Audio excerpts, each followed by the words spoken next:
Thanks for listening to Baxie's Musical Podcast. If you like what you hear today, be sure to subscribe to it, follow, share every imaginable episode. You can also keep up to date with what's going on by following us on Instagram, Facebook, and TikTok for regular updates on future episodes. Today, we're brought to you by Metro Chrysler, Dodge, Jeep, and Ram at Chicopee. Stop by their state-of-the-art dealership between BJ's and Big Y on Memorial Drive. You can also follow them on MetroJeep.com and drive home in your new Metro Chrysler, Dodge, Jeep, Ram at Chicopee today. It's Baxie's Musical Podcast. Resistance is useless.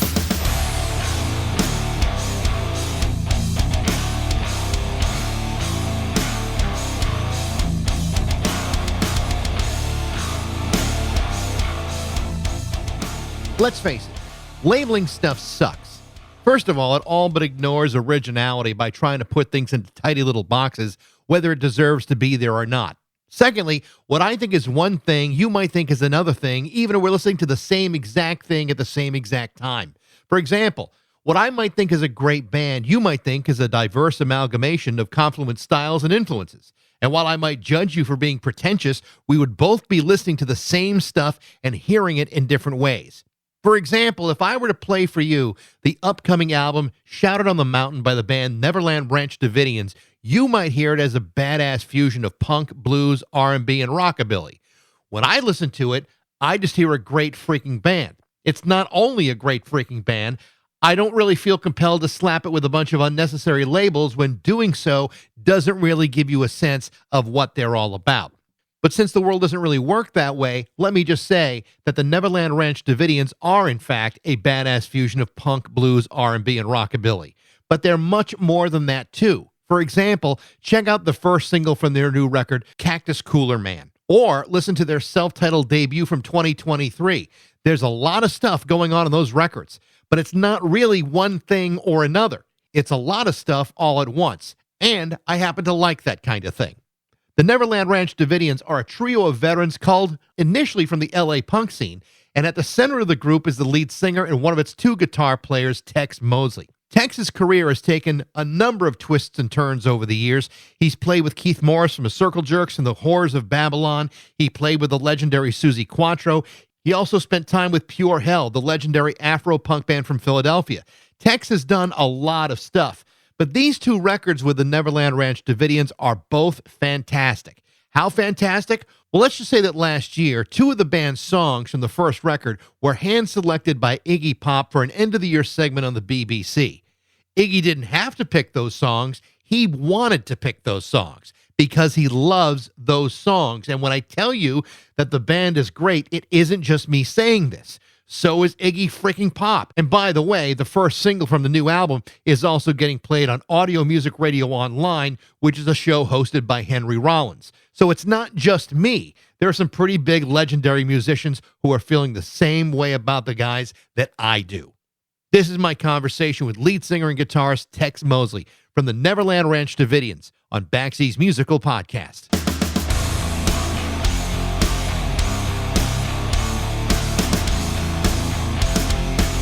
Hey. Hey, how you doing? All right, how are you? Good. So glad to talk to you.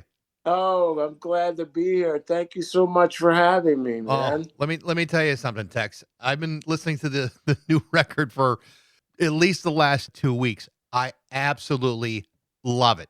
I love the new record. It's so fantastic. Thank you. Yeah. Thank you so much. I love the singles that, Cactus Cooler Man and the title track was fantastic, but I also love Swamp Feet the way it starts out. I don't know what Swamp Feet really are, but I don't even care. It's just a great way to start off a record. You know what? That song was put together so fast, and we were listening to we were listening to some Stax song, and we just said, let's make up a new dance. Swamp Feet. See, I thought it was like an orthopedic condition or something. Maybe a good set of inserts would have helped that. Yeah, exactly. So tell me about this new record and especially about the task of following up on the first record from 2023, because the first one was so good too. How do you go about looking to do the second record and say, okay, how can we make this as good if not better? Well, we just we come up with songs pretty quickly. I'll come up with the initial idea, and then will technically mold it and put the icing on the cake. But it's just what I'm listening to and what I'm into at the moment. Yeah. I mean, I love 60s garage. I love lo-fi. I love Gigi Allen. I love Stax. And I mean, I'm a fan of all good rock and roll, and it's just what I'm inspired by. Well, it's funny you say that because I've read this over and over again about the band. Some of the stuff is coming out in press releases, some of it's coming out in other reviews.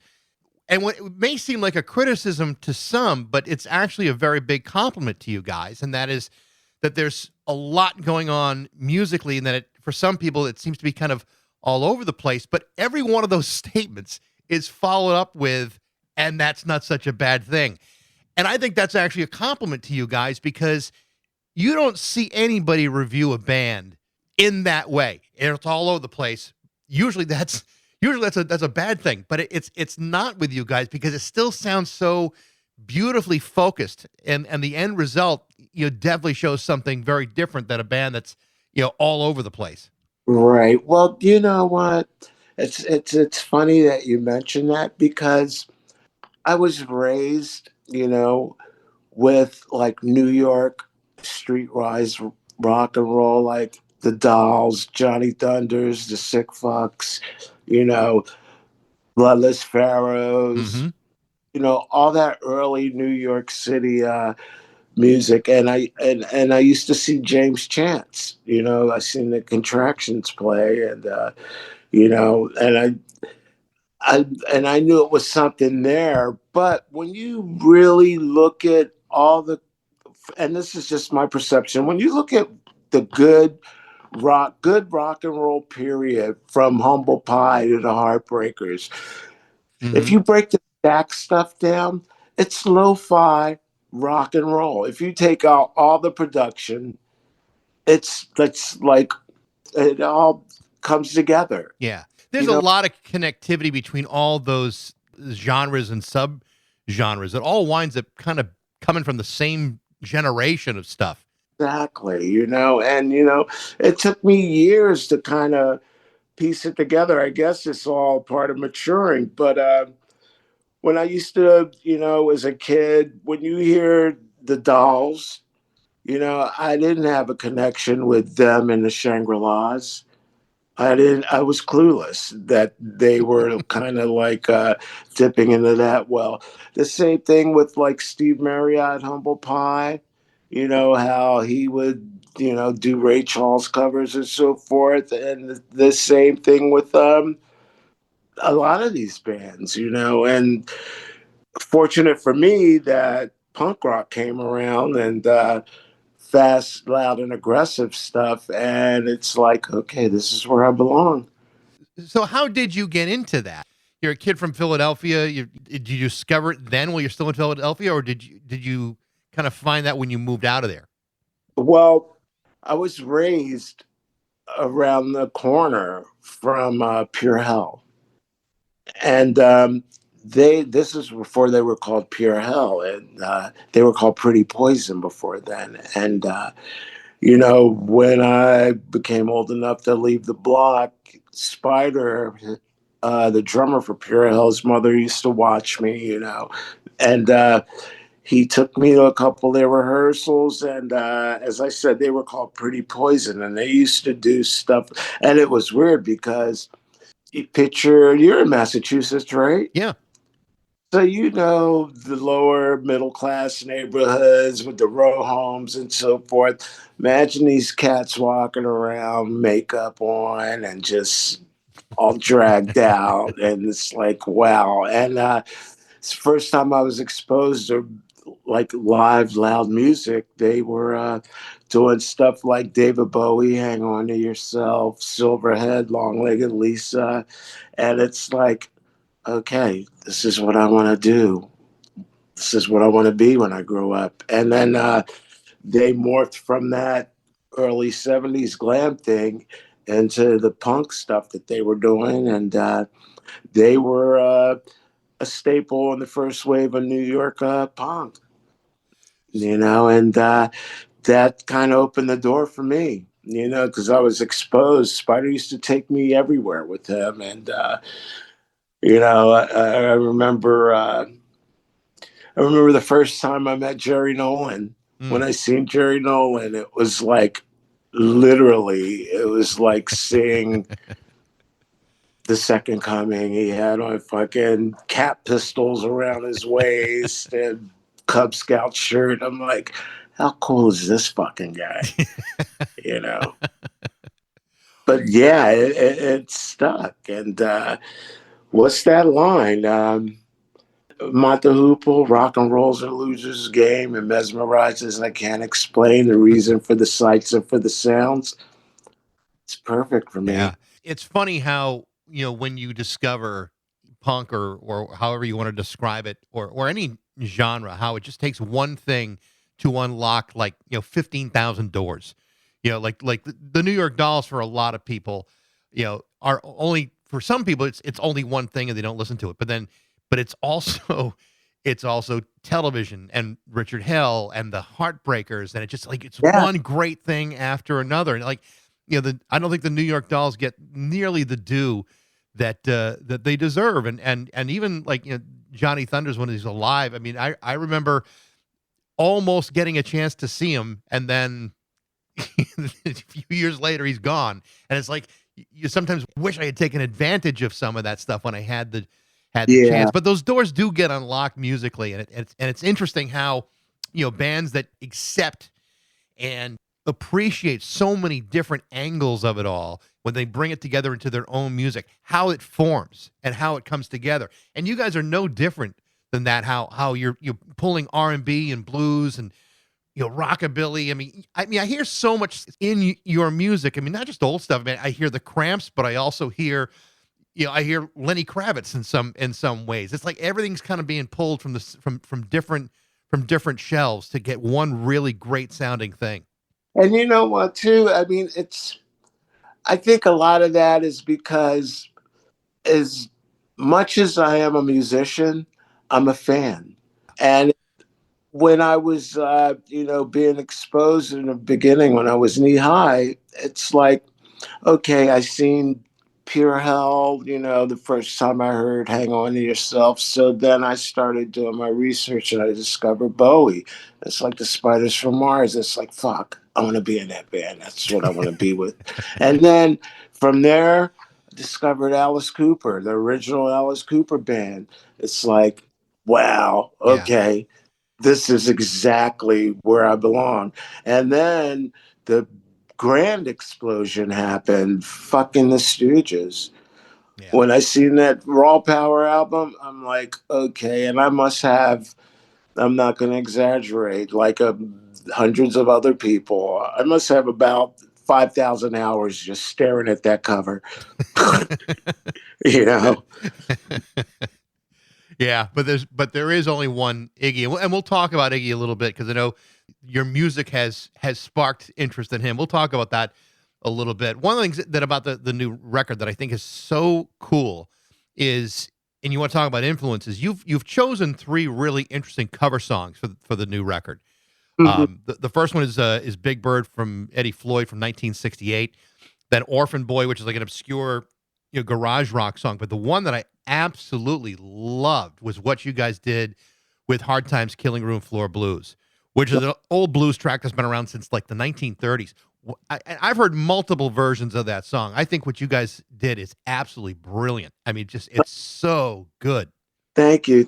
Yeah, that's weird how that materialized because I used to just screw around with that at home on acoustic, Yeah.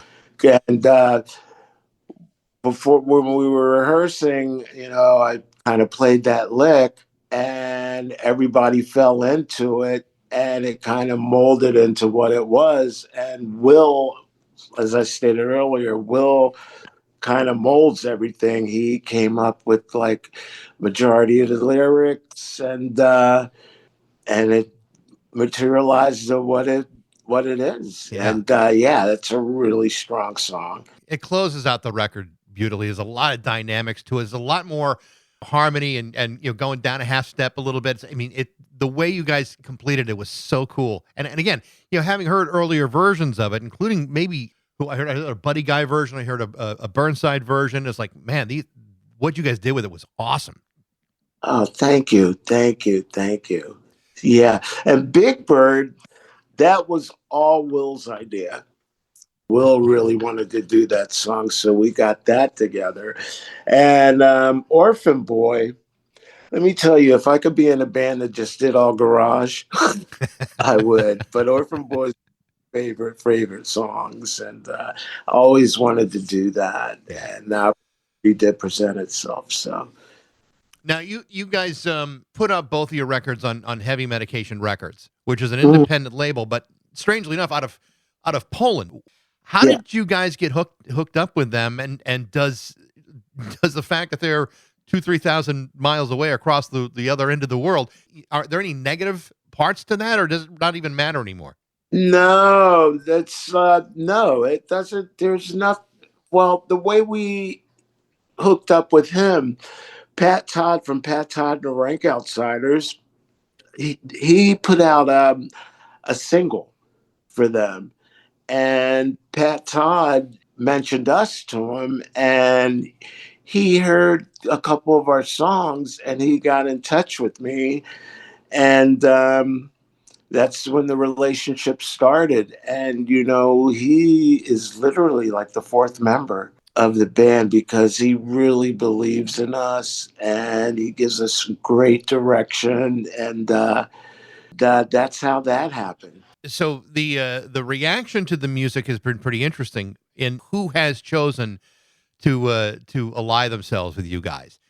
Iggy Pop was playing songs of yours on a BBC radio show. Henry Rollins has been playing on his radio show. Little Steven has been playing on his. Tell me about how that even happened and the reaction that you're getting from people like that.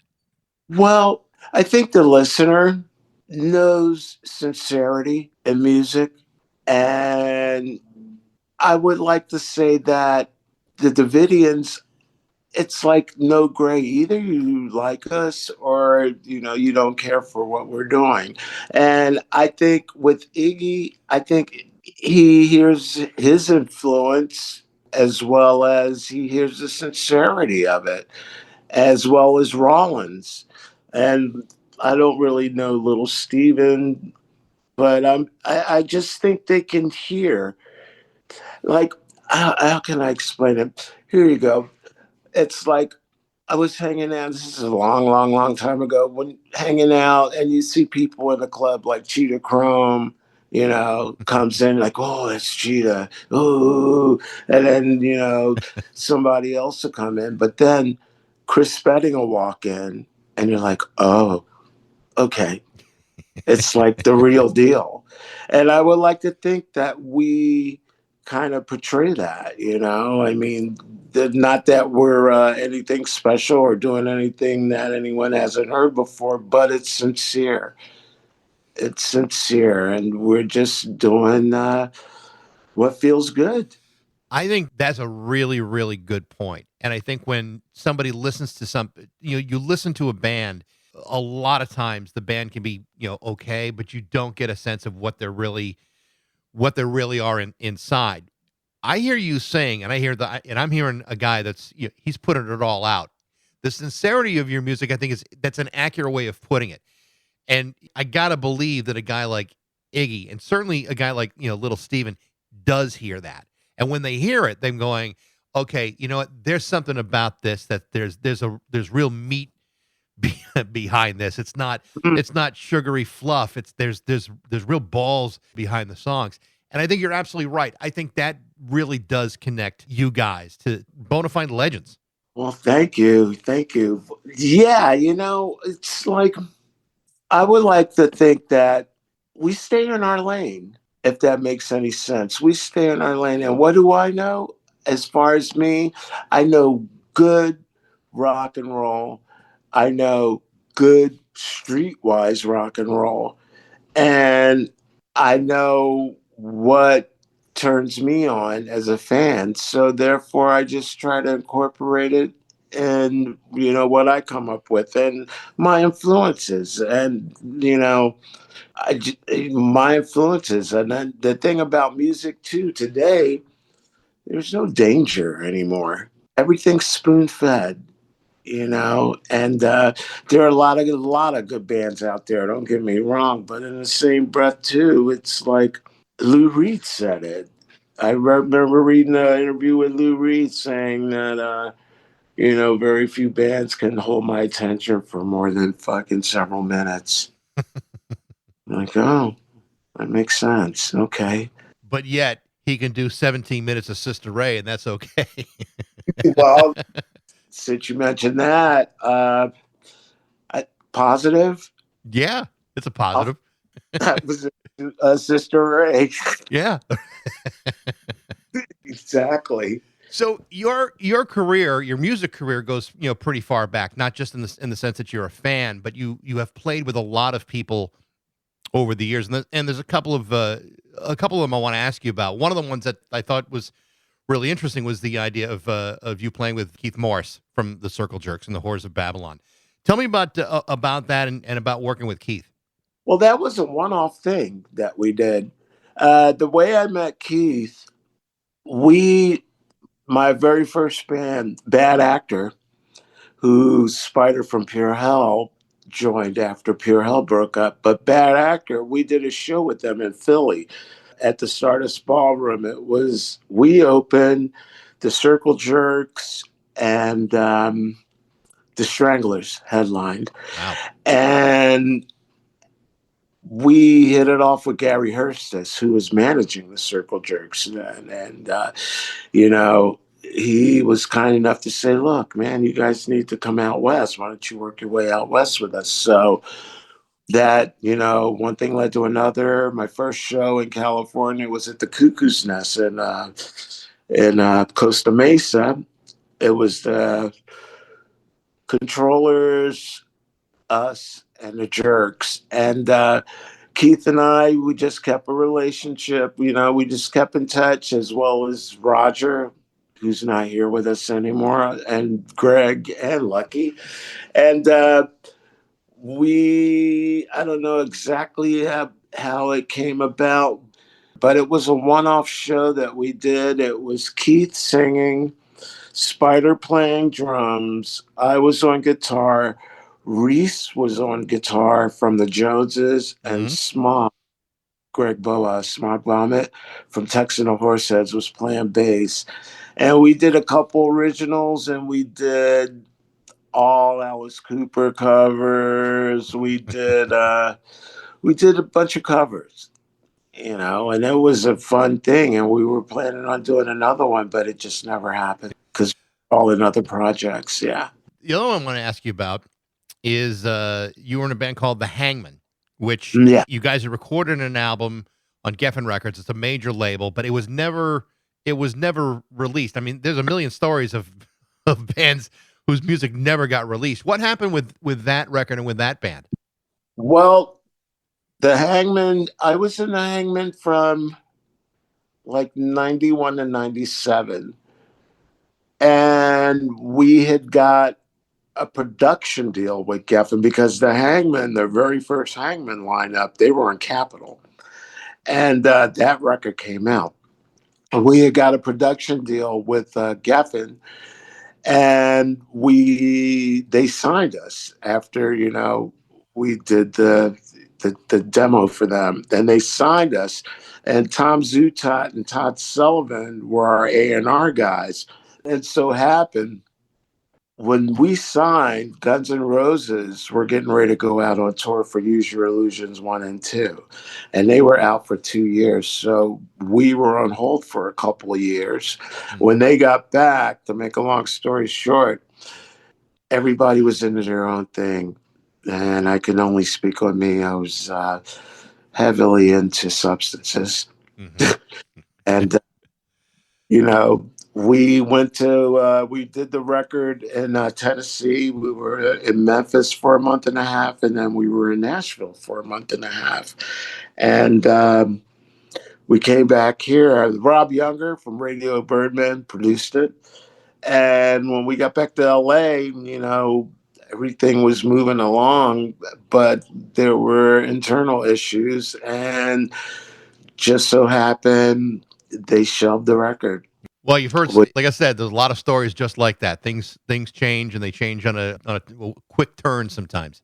Yeah, That's and good. it's weird I mean, I'm grateful that I experienced that, because that was the tail end of the way the record industry used to be. Because it's nowhere remotely close to that anymore. Well, not certainly not now. I mean, it's barely holding on, and it's not like streaming has helped anybody, financially. That's for sure. I know. Yeah. I know. The other one I wanted to ask you about was about backing up Susie Quattro. It was like in 2011. I mean, I remember her from Happy Days, for crying out loud. Oh yeah. Well, you know what? That it just shows you how the universe works also, because I remember as a kid, knee high, my sister used to have that 48 Crash album. Yep. And like the Stooges Dolls album, I got hours of just staring at that album cover. I just thought that was like the ultimate fucking cover. And I'm a kid. And then fast forward, I'm in the studio recording for her record. And the way that came about, Davey Michelle, the bass player for the Bullies, his father was like a huge publicist, and his father worked with Mike Chapman for years. And Mike Chapman, who did the Sweet, Blondie, Knack, he wrote for Tina Turner and Susie. He did a lot of all of Susie Quattro, if memory serves me correctly. He really liked the Bullies, and she was getting, starting to do a new record. And he said, well, you know what? I got the band for you. And he got us that gig. And that was a wonderful session, because Mike Chapman was very, very approachable. And me, being who I am, I just went up to him like a fan, like, dude, and he welcomed all of my questions. Well, tell me, what was it like recording Desolation Boulevard? What kind of amps were you guys using, and so forth and so. He was really, I mean, he's a wonderful guy. So years later, you form the Neverland Ranch Davidians, and you've been doing with Will and Max, and it's been a great experience for you guys. Tell me how that all started for you. Where did it come? And by the way, the band name may be one of the top 10 best band names I've heard in years. Thank you. I think it's when I heard it the first time and going, I have got to dive into that. When you're a kid and you're going through record stores, and sometimes you're looking through the punk section, and just the name of the band or the cover was all you really needed. You didn't give a shit what was on the record. Just to have it was like, this has got to be good. But tell me about the band and how that started to come together for you guys. Well, I had met Max in rehab. Max was working at the rehab that I went to, and this was 20 years ago. And we just we had a lot in common, and we were talking, and then years later, I remember he told me he was a drummer, and years later we just got together and we started playing. Now, before the Davidians, we were called the Black Fuzz, which was a very, very lo-fi project. And I've always wanted to do a lo-fi project. And when I say lo-fi, I mean like the Gories, Cramps, Sick Fucks, I always wanted to do a project like that. And, because I got kind of burned out just being in bands trying to look the part, and I just got tired of the whole aspect of being cool and trying to just be something that technically I was just chasing and I could never be, if that makes any sense. Sure And does. I started the Black Fuzz, and then that materialized into Neverland Ranch Davidians, and I met Will through Max, and it just clicked, and it was a uphill battle because Will, they weren't used to playing without a bass player, and we worked on it and worked on it, and we kind of came together. We've mentioned the Cramps a couple of times. It's another band that didn't necessarily play with a bass either. Was that like a motivator to not have a bass player in the band, or did it not really matter to you guys? It was a combination of things. Those blues cats in the 20s and 30s, they didn't use bass. They have never had a bass player, you know. And with that, here in the Gories, you know, and then Cramps, and then White Stripes, Mm-hmm. and then even back before it wasn't that common, the Sick Fucks. I don't know if you remember them, based out of New York. But yeah, and I've always associated lo-fi, what I consider lo-fi, without a bass. You did have you mentioned Smog before. He did play some bass on the new record. Mog's playing bass on everything. Yeah. Yeah. Now he's got an interesting background too, because he played with Mavis Staples and Dave Allen from the Blasters. I mean, he's done a lot of stuff too. Oh yeah, Smoggy. I've known him for a very, very, very long time, and yeah, Smog's in demand. You know, he's playing with Mavis Staples right now. You know, he was in the Horseheads, and that's another passion of mine. I love cowpunk. Oh, really? I love cowpunk, dude. Tex and the Horseheads, the Hangman, the Hickoids.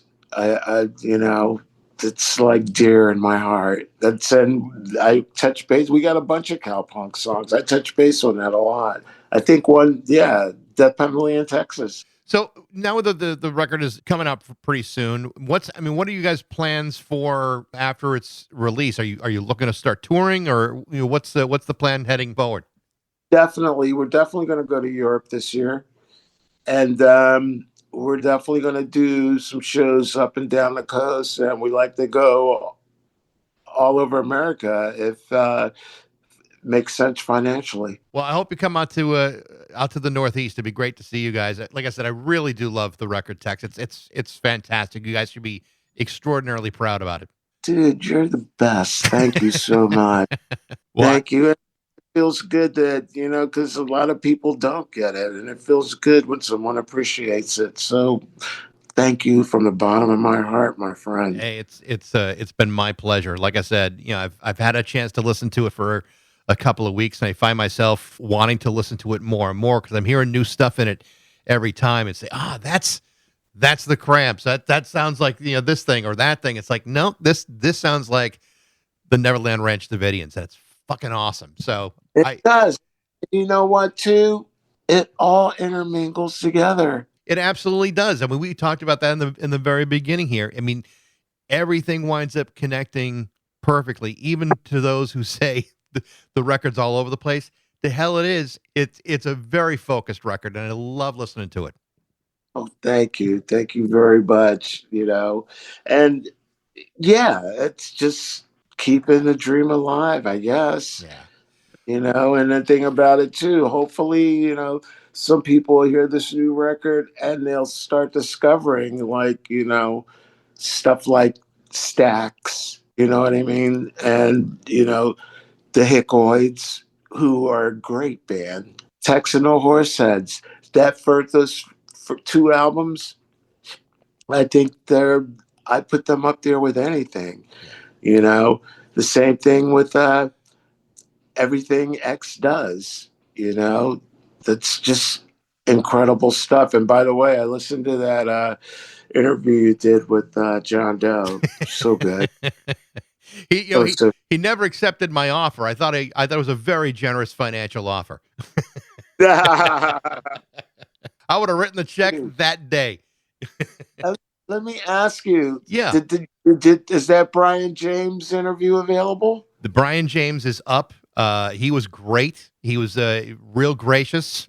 We talked about The Damned. We talked about the Rocketeers, the band he was in, with Stuart Copeland and Clem Burke. We also talked a lot about Stiv Bators too, because I had also had an interview with Cheetah about 2 years ago also, and that was also a blast. So yeah, those interviews are up.